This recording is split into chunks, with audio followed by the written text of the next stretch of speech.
एक गांव में एक बड़ा साहूकार रहता था। साहूकार बहुत पैसे वाला था। आसपास के कई गांव में उसका बड़ा नाम था, लेकिन इस साहूकार को अपने पैसों का, अपने रुतबे का और अपने नाम का बड़ा ही घमंड था। वह अपने नाम को बनाए रखने के लिए बहुत ज़्यादा सोचता था और बिना किसी के भावनाओं की कद्र किए वो सब करता था जो उसे अच्छा लगता था कि करना चाहिए। साहूकार को कई सालों बाद एक संतान प्राप्ति हुई थी। साहूकार ने अपने इस खुशी को मनाने के लिए अपने घर पर एक बहुत बड़ा कार्यक्रम रखा, जिसमें उसने आसपास के गांव के सभी श्रीमंत लोगों को और सिर्फ ऐसे रिश्तेदारों को जो पैसे वाले थे उन्हें बुलाया था। पास के ही गांव में साहूकार की खुद की सगी बहन भी रहती थी। क्योंकि इन दिनों उसकी आर्थिक परिस्थिति कुछ अच्छी नहीं थी, इसलिए उसने अपनी बहन को इस कार्यक्रम में नहीं बुलाया। साहूकार ने जिस कार्यक्रम का आयोजन किया था वह इतना भव्य था और इसके अलावा उसमें इतने प्रसिद्ध और श्रीमंत लोग आने वाले थे कि इस कार्यक्रम की चर्चाएं हर गांव में होने लगी। यह खबर उस साहूकार की बहन तक भी पहुंच गई। बहन को यह जानकर बहुत ज़्यादा खुशी हुई कि इतने सालों बाद उसके भाई को आखिरकार संतान सुख प्राप्त हुआ। बहन ने सोचा कि भाई गलती से उसे इस बारे में बताना भूल गया होगा और अपने को भला कोई न्योता देता है। भोली बहन ने अपने भाई के यहाँ उस कार्यक्रम में जाने की तैयारियां शुरू कर दी।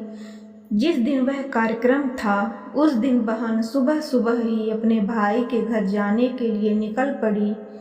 रास्ते में अपने पुराने मैले कपड़े देख उसे ख्याल आया कि अगर किसी और के घर जाना होता तो मैं ऐसे कपड़ों में जाने की सोचती भी नहीं, लेकिन मैं तो मेरे अपने घर, मेरे मायके जा रही हूँ। वहाँ मुझे ये सब सोचने की कोई ज़रूरत नहीं है। जैसे ही वह अपने मायके पहुंची, वहां का भव्य आयोजन देखकर वह बहुत खुश हो गई और उसे अपने भाई पर बहुत गर्व हुआ। वहां पर वह जल्दी से जल्दी अपने भाई को मिलकर उसकी खुशी में शामिल होना चाहती थी। वह तुरंत सीढ़ियां चढ़कर घर के अंदर प्रवेश कर गई। उसने देखा कि उसका भाई मेहमान के तौर पर आए सभी धनाढ्य और नामी लोगों का स्वागत करने में व्यस्त है। बहन जैसे ही अपने भाई की तरफ उससे मिलने के लिए बढ़ी, उसके भाई की नजरें उस पर पड़ गईं और अपनी बहन को ऐसे मैले पुराने कपड़ों में देखकर भाई ने उससे मिलना तो दूर बल्कि तुरंत बहाना बनाकर वहां से निकल गया। बहन ने सोचा, इतने लोगों में बेचारा अकेला भाई क्या क्या करे, जरूर उसे कुछ काम याद आया होगा, इसलिए वहां से चला गया होगा। बहन बाद में अपनी भाभी से मिलने गई। भाभी ने उसकी स्वागत किया और उसे खाना खाने के लिए आग्रह किया। बहन ने सोचा, ठीक है, पहले खाना खा लेती हूँ, फिर बाद में आराम से भाई से मिल लूँगी। बहन खाना खाने के लिए पलंग पर बैठी। साहूकार ने देखा कि अपने सभी धनवान मेहमानों के बीच उसकी गरीब बहन बैठी हुई। सभी कीमती पोशाक पहने लोगों के बीच उसकी बहन जो पुराने मैले कपड़े पहनकर बैठी थी, यह साहूकार से देखा नहीं गया। उसने अपनी बहन को अपने पास बुलवाया, भला बुरा सुनाया और वहां से जाने के लिए बोला। बहन ने अपने सपने में भी नहीं सोचा था कि उसके साथ कभी ऐसा व्यवहार भी हो सकता है और वह भी उसके खुद के मायके में।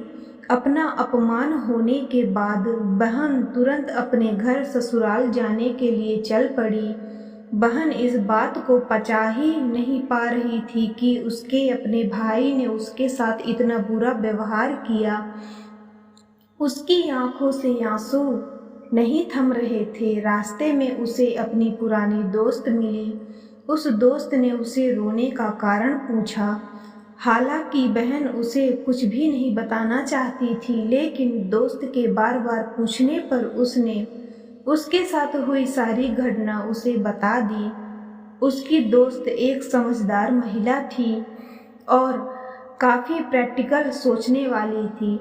उसने कहा, अगर तुम मेरी बात मानो तो एक दिन तुम्हारा भाई खुद तुम्हें अपने यहाँ बुलाएगा और तुमसे माफ़ी मांगेगा। बहन ने उसे कहा, मैं तुम्हारी हर बात मानूंगी, बताओ मुझे क्या करना होगा। दोस्त ने कहा कि तुम इस अपमान को, इस दुख को एक दिशा दे दो और कोई गृह उद्योग शुरू कर दो। उसमें इतनी मेहनत करो कि उस काम में तुमसे अच्छा कोई भी ना हो। बहन को अपने दोस्त की बात सही लगी। उसने घर पहुंचकर अपने आंसू पोंछकर उसी दिन से एक गृह उद्योग शुरू किया। उसने दिन रात मेहनत की, अपने साथ कई और गांव की महिलाओं को जोड़ा और देखते ही देखते उसका गृह उद्योग चल पड़ा। कुछ ही सालों में आसपास के 50 गांव में उसका नाम और रुतबा काफ़ी बढ़ गया और अब वह पैसों के मामले में अपने भाई से भी ज़्यादा बड़ी बन गई।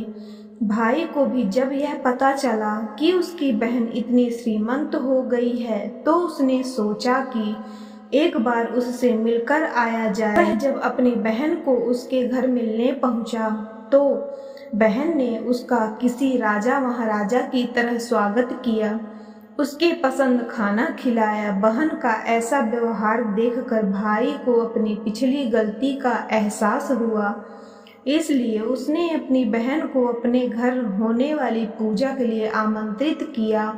कुछ ही दिनों बाद बहन अपने भाई के यहाँ उस पूजा के लिए पहुँच गई। जैसे ही बहन अपने भाई के घर पहुंची, उसका भाई उसके स्वागत के लिए दरवाजे में ही खड़ा था।